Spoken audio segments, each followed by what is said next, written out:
नौकरी गई, आपका गांव गया, आपका मकान आया, बदले में आपको क्या मिला बताया? विनोद बाबू ने, आपने कभी सोचा कि विनोद बाबू ने लड़ाई को आसान कैसे बनाया? और भी नेता रहे इस राज्य में, लड़ाई की शुरुआत समय की, लेकिन विनोद बाबू ने उसको अंजाम कैसे दिया? कारण ये कि था विनोद बाबू बैरिस्टर थे, विनोद बाबू वकील थे, पढ़े लिखे थे। झारखंड आंदोलन को अगर आप जानते हैं तो केवल ये मत सोचिएगा कि झारखंड आंदोलन बिहार से काटकर अलग राज्य बनाना था। झारखंड आंदोलन का मतलब सामंतवादी व्यवस्था से मुक्ति, साहूकारी व्यवस्था से मुक्ति, महाजनी व्यवस्था से मुक्ति।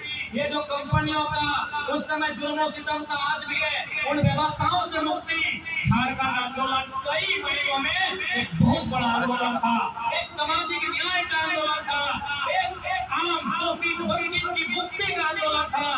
क्या शोषित वंचितों ने मुक्ति पाया?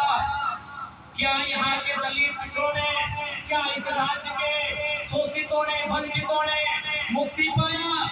क्या उन्हें न्याय मिला? आज 25 साल के बाद भी इस राज्य की आओ हवा, दामोदर नदी साक्षी है, वो चीख चीख कर गवाही दे रही है कि विनोद बिहारी महतो का सपना आज भी 200 दूर है। उस सपने को साकार करने के लिए आप सभी को उनके विचारों को आत्मसात करने की आवश्यकता है, उनके विचारों के मार्ग पर चलने की आवश्यकता है, तभी विनोद बाबू का सपना साकार होगा।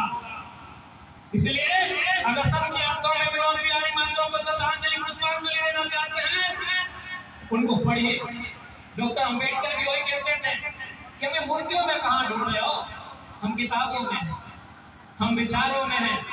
फुर्सत मिले तो हमें विचारों में ढूंढो, फुर्सत मिले तो हमें मूर्तियों में नहीं, हमें किताबों में ढूंढो। तो विनोद बाबू की मूर्ति को 2 दिन साल में 2 बार माला चढ़ाने से नहीं, उनके विचारों को जानिए कि वो परिस्थितियां क्या थी।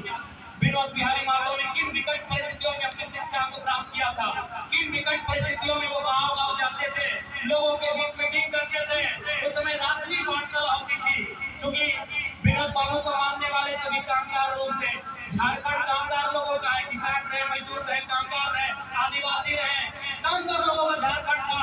वो दिन में काम करते थे, रात को रात्रि पाठशाला होती थी कि नहीं? तो विनोद बाबू को जानिए, उनके विचारों को पढ़िए, क्योंकि आज भी उनके रास्ते पर चलने से झारखंड अलग राज्य का निर्माण का जो सपना है वो साकार हो पाएगा। और वो जो पीस जो हम सभी के मन में है, राज तो मिली तो चले तो के पीस भी समाप्त करना, राज के भी हम